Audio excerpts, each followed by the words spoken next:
ಎಲ್ಲರಿಗೂ ನಮಸ್ಕಾರಗಳು. ದಾರಿಯಲ್ಲಿ ಹೋಗುವಾಗ ಬೆಕ್ಕುಗಳು ಅಡ್ಡ ಬಂದ್ರೆ ಅದನ್ನ ಅಶುಭವೆಂದು, ಕೆಟ್ಟ ಘಟನೆಗಳ ಸಂಕೇತ ಅಂತ ಹೇಳುವುದನ್ನ ನೀವು ಕೇಳಿರ್ತೀರಾ. ಶಕುನಶಾಸ್ತ್ರದ ಪ್ರಕಾರ ನಾವು ಹೋಗುವ ದಾರಿಗೆ ಬೆಕ್ಕುಗಳು ಮಾತ್ರವಲ್ಲ, ಈ ಪ್ರಾಣಿ ಪಕ್ಷಿಗಳು ಅಡ್ಡ ಬಂದರೂ ಕೂಡ ಅದು ಅಶುಭ ಹಾಗೂ ಕೆಟ್ಟ ಶಕುನ ಅಂತ ಹೇಳಲಾಗಿದೆ. ಶಕುನಶಾಸ್ತ್ರದ ಪ್ರಕಾರ ಯಾವ ಪ್ರಾಣಿ ಪಕ್ಷಿಗಳು ನಾವು ಹೋಗುವ ದಾರಿಯಲ್ಲಿ ಅಡ್ಡ ಬಂದ್ರೆ ಅಶುಭ ಅಥವಾ ಕೆಟ್ಟದ್ದು ಎಂಬುದನ್ನ ಇವತ್ತಿನ ವಿಡಿಯೋದ ಮುಖಾಂತರ ತಿಳಿಯೋಣ. ನಮ್ಮಲ್ಲಿ ಕೆಲವೊಂದು ಸನ್ನಿವೇಶಗಳನ್ನ, ಸಂದರ್ಭಗಳನ್ನ ಮೂಢನಂಬಿಕೆ ಎಂದು ಭಾವಿಸುತ್ತೇವೆ. ಇಂತಹ ನಂಬಿಕೆಗಳು ನಮ್ಮ ದಿನನಿತ್ಯದ ಜೀವನದೊಂದಿಗೆ ಆಳವಾದ ಸಂಬಂಧವನ್ನ ಹೊಂದಿರುತ್ತೆ. ನಾವು ಅನುಸರಿಸಿಕೊಂಡು ಬರುವಂತಹ ಪ್ರಮುಖ ಮೂಢನಂಬಿಕೆಗಳಲ್ಲಿ ಬೆಕ್ಕಿಗೆ ಸಂಬಂಧಿಸಿದ ಮೂಢನಂಬಿಕೆಯೂ ಒಂದು. ನಾವು ಯಾವುದೋ ಒಂದು ಪ್ರಮುಖ ಕೆಲಸದ ನಿಮಿತ್ತ ರಸ್ತೆಯಲ್ಲಿ ಹೋಗುವಾಗ ಬೆಕ್ಕು ರಸ್ತೆಯನ್ನು ಅಡ್ಡಲಾಗಿ ಹಾದು ಹೋದರೆ ಅದನ್ನ ಅಶುಭ ಎನ್ನುವ ನಂಬಿಕೆ ಇದೆ. ಇದನ್ನು ನಾವು ಅನಾದಿ ಕಾಲದಿಂದಲೂ ನಂಬಿಕೊಂಡು ಬಂದಿದ್ದೇವೆ. ಕೇವಲ ಬೆಕ್ಕು ಮಾತ್ರವಲ್ಲ, ಇವುಗಳು ಅಡ್ಡ ಬಂದರೂ ಕೂಡ ಅದನ್ನ ಅಶುಭ ಅಥವಾ ಕೆಟ್ಟ ಶಕುನ ಅಂತ ಹೇಳಲಾಗುತ್ತೆ. ಒಂದು ಹಾವು. ನಿಮ್ಮ ದಾರಿಯಲ್ಲಿ ಹಾವು ಇದ್ದಕ್ಕಿದ್ದಂತೆ ಕಾಣಿಸಿಕೊಂಡು ನಿಮ್ಮ ಮುಂದೆ ಹಾದು ಹೋದ್ರೆ ಅದನ್ನ ಅಪಾಯದ ಸಂಕೇತ ಅಂತ ಪರಿಗಣಿಸಲಾಗುತ್ತೆ. ಧರ್ಮ ಗ್ರಂಥಗಳಲ್ಲಿ ನಾವು ಗುಪ್ತ, ಶತ್ರು ಮತ್ತು ನಿಗೂಢತೆಯನ್ನ ಸಂಕೇತಿಸುತ್ತದೆ.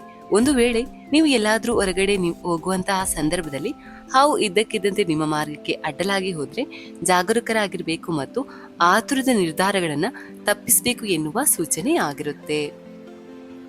2. ಮಂಗ. ನಾವು ಹೋಗುವ ಮಾರ್ಗಕ್ಕೆ ಅಡ್ಡಲಾಗಿ ಮಂಗಗಳು ಹಾದು ಹೋದ್ರೆ ಅದನ್ನ ಅಸ್ಥಿರತೆ ಅಥವಾ ಹಠಾತ್ ಸಮಸ್ಯೆಗಳ ಮುನ್ಸೂಚನೆ ಅಂತ ಹೇಳಲಾಗುತ್ತೆ. ಇದರಿಂದಾಗಿ ನೀವು ತೆಗೆದುಕೊಂಡ ಆತುರದ ನಿರ್ಧಾರಗಳು ನಿಮ್ಗೆ ಹಾನಿಯನ್ನುಂಟು ಮಾಡಬಹುದು. ಅನೇಕ ಜನರು ಇದನ್ನ ಒಂದು ಸಂಕೇತವೆಂದು ತೆಗೆದುಕೊಂಡು ಚಿಂತನಾಶೀಲವಾಗಿ ಮುಂದುವರಿಯುವ ಮೊದಲು ತಾವು ನಿಂತಿರುವ ಸ್ಥಳದಲ್ಲಿ ಒಂದು ಕ್ಷಣ ವಿಶ್ರಾಂತಿಯನ್ನು ತೆಗೆದುಕೊಂಡು ನಂತರ ಮುಂದೆ ಸಾಗಿದ್ರೆ ಒಳ್ಳೆಯದು.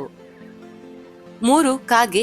ಅನೇಕ ಸ್ಥಳಗಳಲ್ಲಿನ ನಂಬಿಕೆಯ ಪ್ರಕಾರ ನೀವು ಮನೆಯಿಂದ ಹೊರಗಡೆ ಹೋಗುವಂತಹ ಸಂದರ್ಭದಲ್ಲಿ ಕಾಗೆ ಎದುರಾದ್ರೆ, ಕಾಗೆ ಜೋರಾಗಿ ಕೂಗಲು ಪ್ರಾರಂಭಿಸಿದ್ರೆ ಅದನ್ನ ಅಶುಭವೆಂದು ಪರಿಗಣಿಸಲಾಗುತ್ತೆ. ಇದು ನೀವು ಯಾವುದೋ ಅನಿರೀಕ್ಷಿತ ಸುದ್ದಿಯನ್ನ ಪಡೆದುಕೊಳ್ಳುವಿರಿ ಅಥವಾ ಯಾವುದೋ ಒಂದು ವಿವಾದದಲ್ಲಿ ಸಿಲುಕಿಕೊಳ್ಳುತ್ತೀರಾ ಎಂಬುದರ ಸೂಚನೆ ಆಗಿರುತ್ತೆ. 4. ನಾಯಿ. ನಾಯಿಯು ಮಾರ್ಗವನ್ನ ದಾಟುವಾಗ ಹಠತ್ತನೆ ಕೂಗುವುದು ಅಥವಾ ಜೋರಾಗಿ ಬೊಗಳುವುದು ನಕಾರಾತ್ಮಕ ಶಕುನವೆಂದು ಪರಿಗಣಿಸಲಾಗುತ್ತೆ.